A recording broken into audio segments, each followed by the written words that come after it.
Live. Welcome to the ROPocalypse Now broadcast thing that I do on the web. This is sort of my own little way of reaching out to people and showing everybody how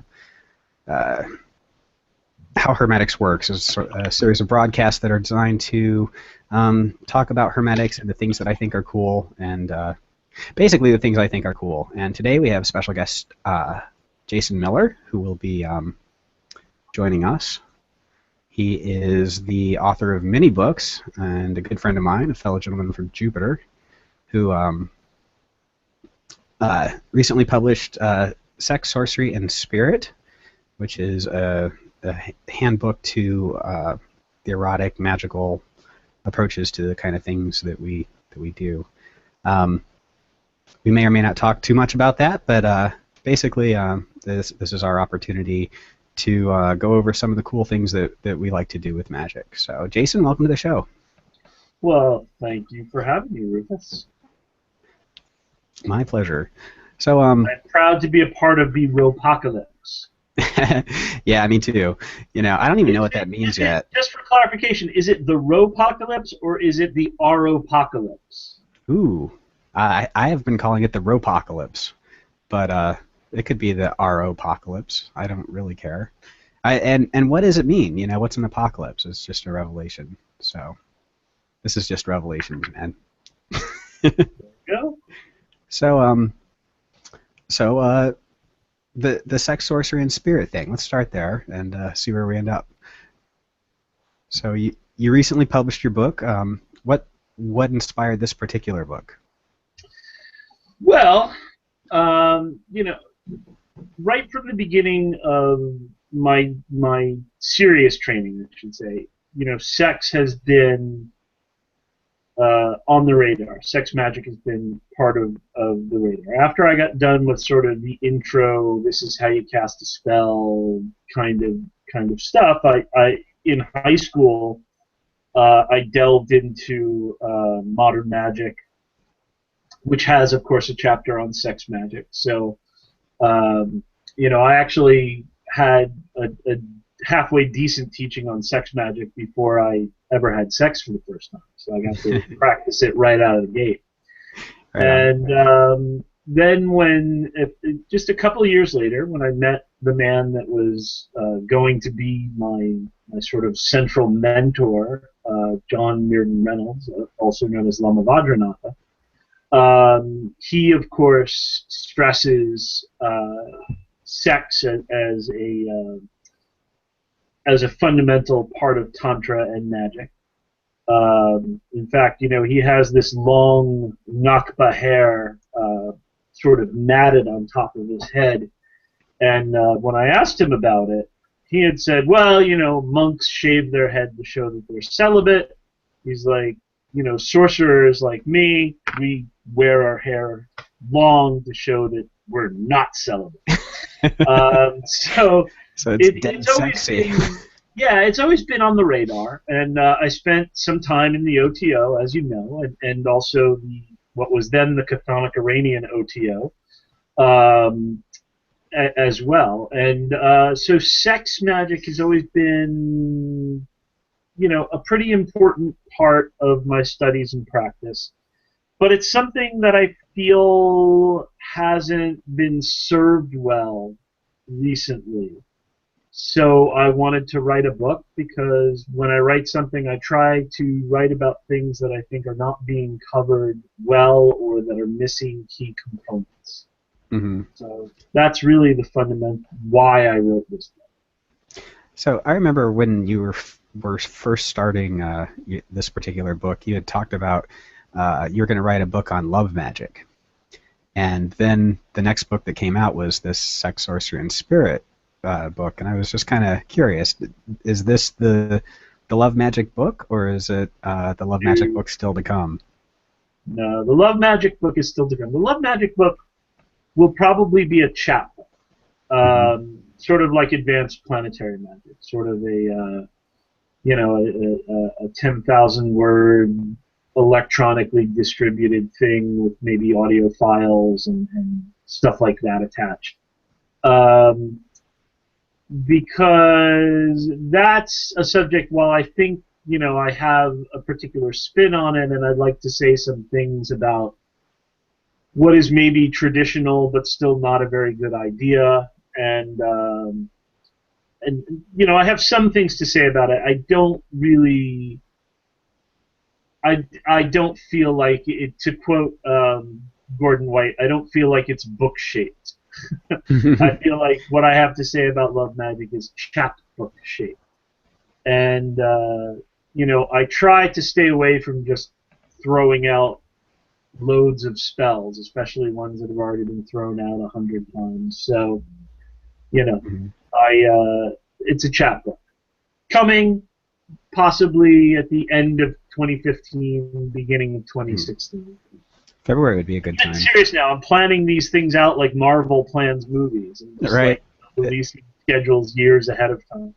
Well, yeah, and that's kind of so. Your success over the last year and a half has just been off the charts. I mean, you've gone from part-time sorcerer, full-time writer, full-time day job having guy to full-time sorcerer and supporting yourself and your family and everything in just an amazing way. I guess it's been about, what, 2 years now, or? About a year and a half since there has been no day job. Right, okay. So, I mean, that was just, because we get to talk and stuff, and we've been able to keep in touch about that kind of thing, I think it's just a super perfect example of what it is that we've kind of delved into in the whole G4J thing, but not just that, also the practical application of magic that we do. I focus on hermetics. You've got a complete blend of everything from hoodoo to Tibetan tantra, and I mean, across the entire board, ceremonial magic. Your chants are amazing. Having gotten to see you do rituals in public, you incorporate so many different things into your practice, like Deb and I were talking about in that other interview, where she brought up the you just select techniques and put it into practice. But yeah, I mean, your success is, to quote your favorite guy, success be thy proof.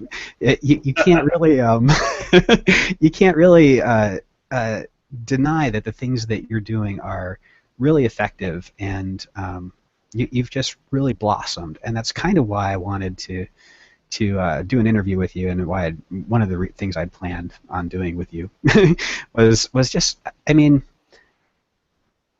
how did you start going from that spiritual, meditative, ascension-based practice that so much of like modern magic and the OTO stuff and all those different traditions teach, and move more into the kind of practical sorcery that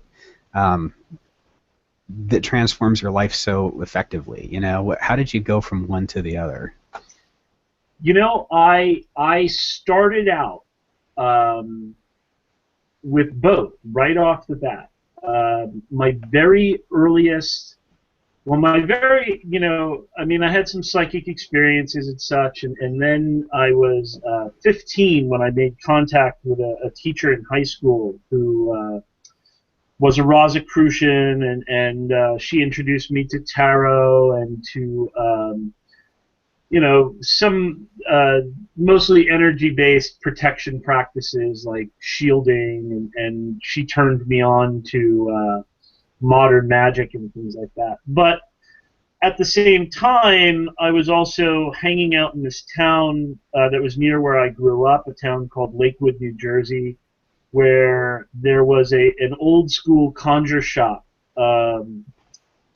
there. In fact, it wasn't even, you couldn't tell it was a shop right at the front. It was called the Globe, African Fashions, and it was just that in the window. You would have African American hair care products and clothing and stuff like that. And of course, in the 80s, this was all, very, very separated from what white people were wearing. And, if you remember the big Africa pendants and stuff like that, those cool leather ones and stuff like that. So it was like stuff like that in the window, and wigs, leaves, and things like that. So I, of course, a young white punk kind of kid is like, oh, let me go in there. But I did. I just walked in, and then when you walk in, the front looks exactly like what the window looks like. And then I just kind of like spotted in the back that there was this opening between the shelving units. And I kind of walked back there, and I saw more people shopping back there, and I turned around, and bam, there it is. There's herbs and powders and books, old DeLawrence copies of the Key of Solomon and stuff like that. The 6th and 7th books of Moses, and just all this great stuff. So on the one hand, I'm going through learning the LBRP and the BRH and to evoke goetic spirits on the one hand, but then I also have this sorcery practice that's being fed by hoodoo and also by mastering witchcraft, which I think I might have stolen it from the library. Or checked it out and never returned it. And, these things happen. So Paul Hewson was a big influence upon me, and he really showed how the two can be brought together. Mastering witchcraft has sort of a really simplified style of goetic work that relies upon the deacons as the authority rather than God, thus making it sort of more applicable for pagans. And so that really appealed to me, and I worked with a lot of the spells in there, and so really right from the start, it's always been this desire for spiritual progress, for clarity, enlightenment, and worldly success. And to me, it always has seemed like one should reflect the other, unless you're a monk or a nun, or a homeless wandering kind of, came from Kung Fu. If you're not on one of those anti-materialist trips, like on a serious anti-materialist trip, then one should reflect the other. You should have this spiritual light shining that reflects through you out into the world and affects change. Otherwise, what good are you? Right. Okay. So you never had to switch from one to the other. You've had this integrated practice. Maybe it's just the things that jumped out at me in Sorcerer's Secrets, and even before that, the magical defense book that you wrote, whose name escapes me at the moment. It's the practical stuff about which you're always writing that's always so useful, and so I just kind of assumed that there was more of a practical focus to your work, but you bring up the concept of enlightenment, and I'm super keen to have a conversation about what that means to you. So what does enlightenment mean, sir?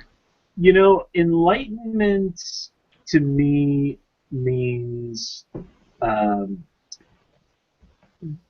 resting in natural clarity without distraction, without getting caught up in the cause and effect that goes around us. This is not to say to disengage from the cause and effect that goes around us, but to be fully who we are and be able to exist in the world without that being sullied. That would be enlightenment. I should say that, to steal a quote from Dawkins and kind of misapply it and twist it around a little bit, I always personally, I like to say that full enlightenment or whatever the nature of God is or the meaning of life, not only do I not think that anyone knows it or has it right, I don't think we have the capacity at this stage in our development to know it or to get it right. Mm-hmm. I don't see that.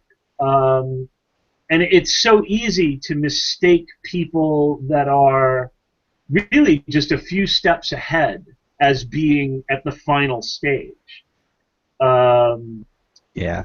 That you know, I am always wary of people who claim to have, you know, the whole thing figured out. So, you know, at the moment, natural clarity. I'm a Dzogchen guy. In fact, the next book I do with New Page is going to be about Dzogchen and meditation. So that'll be a little bit of a break from the practical. And even this book is primarily about enlightenment. It's primarily about inner alchemy, changing who you are rather than, you know, tinkering around with the world around us. Although there's a little bit of that in there. Okay, so what's the intent? What's the expectable outcome of going through the practices of this particular book that you've most recently written? Well, you know, if nothing else, you get laid. And have a good time doing it. A new excuse to have sex. You know, the idea of the sex magic book is that Buddhahood or enlightenment or clarity or becoming an ipsissimus, which simply means one's very own self. It doesn't carry any of this, you know, becoming something more than what you already are.